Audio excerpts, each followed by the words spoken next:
My parents disowned me for refusing to give my sister money, so I reclaimed their Lexus. Now they're lamenting on social media, and I'm done being the peacemaker. I saved $8,000 for a gift for my mom. She invited everyone except me. It's one thing to be excluded.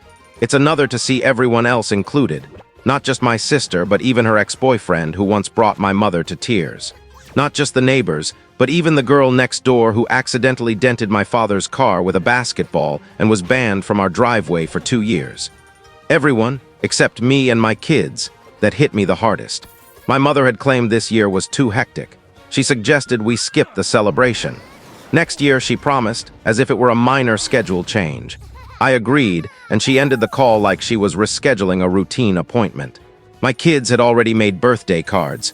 My daughter crafted a paper crown with Queen Grandma written in glitter glue. My son picked out slippers with built-in foot massagers. They were thrilled. They always are. They adore my parents more than they should, considering how little affection they receive in return. My parents tolerate them. That's the right word. Polite nods, brief visits, never a sleepover. They still haven't forgiven me for being a single mom. He left me, not the other way around. He lives out of state now but calls his kids every night, covers their health insurance, brings gifts, and asks about their day. He doesn't talk much to me, but he's always there. Yet, in my mother's eyes, I'm a failure. I thought this year might be different. I'd been saving for her birthday gift since March. A $7,800 gold jewelry set with a necklace, bracelet, and earrings. I gave up everything for it. Coffee runs, new clothes, dining out. I clipped coupons like it was my job. I wore the same boots with a hole in the sole until April, but I never touched the kids' money. They had everything they needed. I thought if I gave her something extraordinary, maybe she'd see me again. I heard nothing the day before her birthday. That night, my cousin sent me a video. It was already on Facebook. My mother sat at the head of the table, blowing out candles on her favorite lemon cake. My sister was there, next to her ex, who my mother once swore she despised. Their baby was in a high chair. The neighbors' teenage kids, even a coworker from my mom's old job I hadn't seen in a decade. Everyone but us. The table was set with her gold-rimmed plates, reserved for impressing guests. Her best linens were out. The flower arrangement I sent that morning sat at the table's far end, cards still unopened. I didn't cry. I didn't call her. I waited until the kids were asleep. Then I unwrapped every gift we'd prepared for her, my father, and my sister's baby. I laid them out, took a photo, posted it to the family group chat, and wrote, "Returning these today." 40 minutes later, my father was pounding on my door. "Are you crazy?" he demanded. I opened the door. He barged in, staring at the gifts like I'd desecrated something sacred. He didn't ask about the kids, didn't ask how I found out, didn't apologize. He just said, "You don't humiliate the family like this." I replied, "You invited the whole neighborhood and left us out." His expression didn't change. He shrugged and said, "We needed it quiet this year with your sister here." Then he left. No explanation, no justification, nothing for the grandkids watching from the stairs. The next morning, I returned the jewelry set to the store. I didn't even ask for a full refund. I told them to restock it. Something in me shut down that night, and it's not coming back. I thought that was the end of it. They'd freeze me out as usual, act like I overreacted, and move on. But that's not what happened. It started with silence. No calls, no texts, not even from my sister. Then my mother posted a photo on Facebook.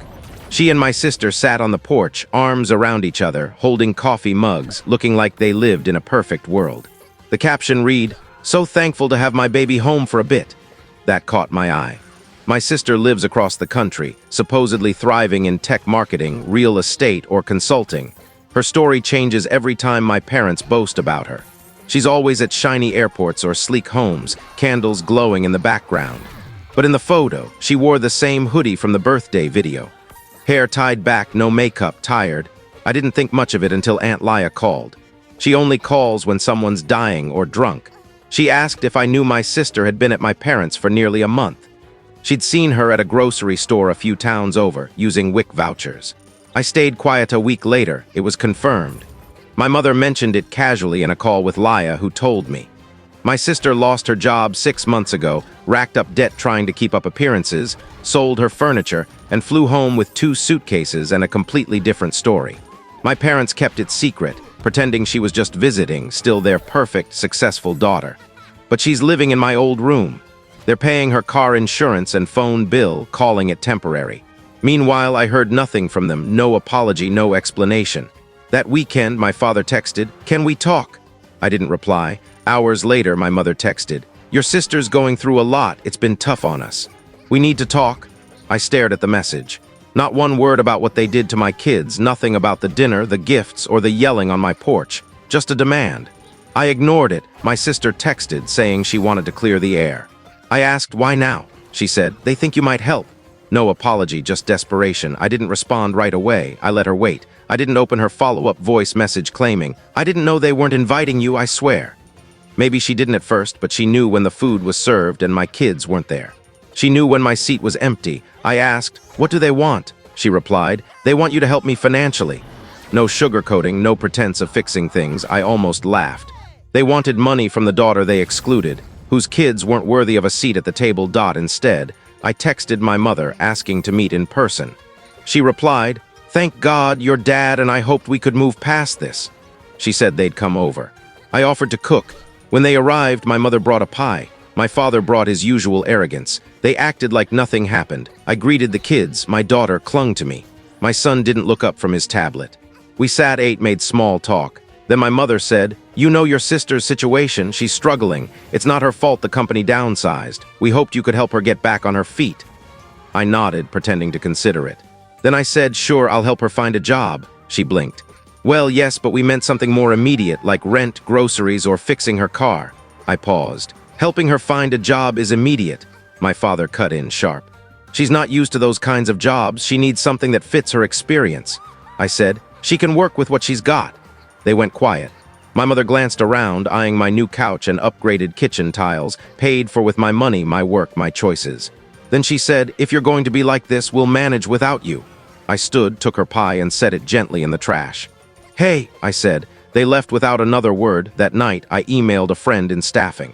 I told her I had a candidate with a degree and some employment gaps, asking if she had openings in customer service, admin, reception, or retail, anything. My sister got the job. Entry-level, no remote option. I didn't tell my parents. They thought it was luck until my mother called saying, "You're really not going to help us, are you?" I said, "You mean money?" She said, "Anything." I said, "No." Then came the letter, a real mailed letter. They said they were disowning me, that I was heartless, that I'd abandoned my family in their time of need. That's when I remembered the Lexus. They thought I'd forgotten about it. When my father's old truck broke down, he called me in a panic, saying he just needed temporary help. My husband and I weren't fully divorced yet, and he was feeling generous. I agreed to cash in a loan for a reliable car, something that wouldn't fail when my mother drove to her book club. We got them a Lexus, low mileage, one owner, under 20,000 miles. My father cried when I handed him the keys. My mother bragged to everyone that I'd finally done something right. They never made a single payment now. After everything, they're driving it like it's theirs, like I wouldn't remember. When I got the disowning letter, I didn't cry, I laughed. Then I called the loan company. The Lexus was still fully in my name. I never transferred the title. My father never asked, probably assuming I wouldn't notice. I didn't tell them right away. I waited until my mother posted a photo of my sister posing by the car in the driveway like she was heading to a fancy lunch. I screenshotted it and sent it to my lawyer. My parents got a repossession notice delivered in front of their neighbors. That part was unplanned but satisfying. My mother called, screaming, asking how I could do this. I said, "You disown me. The car's mine." Then I hung up. What happened next surprised me. My sister showed up at my door, not angry or crying, just carrying a suitcase. I asked what she was doing. She said, "I quit the job." I stayed quiet. She looked at me and said, "I want to stay here. I want to start over." I laughed and said I had 2 kids and no spare room. She said, "I'll sleep on the floor." Then she said something unexpected. She was pregnant and the father wasn't her ex or anyone she wanted to name. My mother didn't know. My father definitely didn't. She said, "They'll kick me out." I know it. For the first time in years, I saw my sister as something other than perfect. I saw her scared. That made things complicated. She slept on the couch that night. No questions, no promises. I gave her a blanket, pillow, and towel. She didn't ask for more. My kids were confused. My son whispered, "Why's Auntie in the living room?" I said she needed a break. By the next night, she was helping with homework and unloading the dishwasher without being asked. She didn't talk much, just small things, cravings, back pain, regrets. I didn't ask about the father again. I didn't care. Then the drama started. My parents began posting old photos of her from her better days. Then came long, self-pitying posts about losing a daughter who turned her back on them, praying for healing in our broken family. They acted like victims of a tragedy. My mother even listed the Lexus among the things they'd lost. They called relatives, friends, even church members, saying I'd changed, that bitterness had consumed me. My aunt asked why I stole the car. I sent her the title documents. She went silent. Then my mother showed up at my door, looking past me, saying she was there for her real daughter. My sister was in the kitchen with a bowl of cereal. She froze when she heard the voice and whispered, "Don't let her in." I didn't, my mother said. "You're making a mistake. This is family." I said, "You disown me." "You can't undo that." She left. My sister got a call from my father, furious, saying she betrayed them, that she was ungrateful, that she needed to come home, and they'd forgive her if she fixed things with me. She hung up and said, "They're not scared I left. They're scared I told you everything." I nodded. Then she said, "I want to keep the baby, but I can't do it alone." I didn't answer right away. Later, she asked if I hated her. I said, "Not anymore, but I don't trust you yet." She said, "That's fair." She meant it. My mother posted again, a blurry photo of her next to an old pickup truck at a dealership.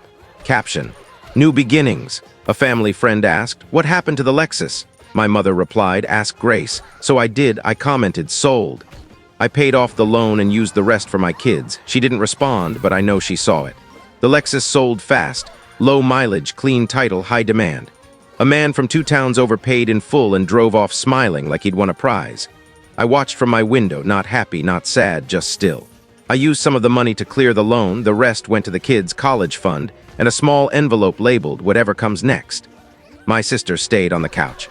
She got a part-time job at a baby store, minimum wage, folding onesies, stocking pacifiers, sweeping aisles. Not glamorous, but she was never late. She stopped complaining. We didn't talk about the past, her ex, or the baby's father. I didn't ask. We got through meals, errands, and quiet nights with kids' shows blaring. For the first time in years, the silence wasn't tense, it was shared. Then my parents started appearing where they knew I'd be, at the kids' soccer field, the grocery store. They didn't speak, just made sure I saw them. Then they started sending messages, not to me, to the kids. Birthday cards arrived with gift cards inside. A doll for my daughter, a science kit for my son, signed "Love, Grandma and Grandpa." No return address, no note to me. My son asked if we could visit them. I said, "We'll see." Then came the worst part, a typed letter from my mother. She apologized for how things turned out, not for what they did, not for lying, just for the outcome. Then the real point, they wanted to meet, clear the air, start over, saying they missed their family. My sister read it, handed it back, and said, "They think I'm your ticket." I nodded. She said, "I'm not going back." So I wrote a final letter. I didn't curse or accuse. I said, "I'm glad you have your version of family. I'm building mine, and it won't include those who treat my kids like afterthoughts. Explain it however you want. I'm done justifying myself." Then I blocked them, phone, social media, everything. That night my daughter curled up in my lap and asked, "Grandma forgot us, didn't she?" I said, "No, she just didn't know how to treat you right." She nodded, understanding more than she should. We never saw the pickup truck. My mother stopped posting photos. My father reportedly told people I ruined their lives, but something shifted. People stopped believing them. Relatives reached out quietly, apologizing for not knowing more, admitting they should have asked questions. I didn't want their pity. I wanted peace, and that's what I held on to. No more doorbells, no more begging, no more theatrics. Just me, my kids, my sister, and a new kind of family, when we built ourselves, not out of obligation. I thought that was the end, peace, quiet nights, a routine, no drama. But then came a knock at 9 p.m. Not my parents, it was the wife of the man who bought the Lexus. She looked confused, saying she didn't want to bother me but had questions. Apparently, after driving it home, her husband started finding notes on the windshield, at work, the grocery store, even during school pickup. Notes like, "You don't deserve that car. That's not yours. You stole a gift." All unsigned. She asked if anyone in my life might have a problem with the sale. I said, "Yes, but I don't think it'll happen again." She believed me. Then my sister got a call from an old friend she hadn't spoken to in a year. Apparently, my mother was telling people I'd lured my sister away, that she was pregnant with a stranger's child, that I was using her for revenge. Classic projection. A month ago, that would have stung. Not now. My sister's still here, still working, still pregnant, still on the couch. This morning, she said she's saving for a twin mattress to move to the laundry room and give the kids their living room back. It's small, but it's real. No one's pretending anymore. No one's performing. I don't know if my parents will ever stop spinning their story. I don't care. The people who matter see it now. Some even apologized quietly like they finally understood how long this had been brewing. I don't know what's next. Maybe they'll try something else. Maybe they'll vanish from our lives completely. But the air feels cleaner now. My kids are laughing more, my sister's trying, and I'm not waiting for someone to love us the way we deserve. Thank you to everyone who reached out, followed this story, sent support, or just read silently. I'm not sure if there'll be more updates, but if there are, I'll share them. For now, we're okay. We really are.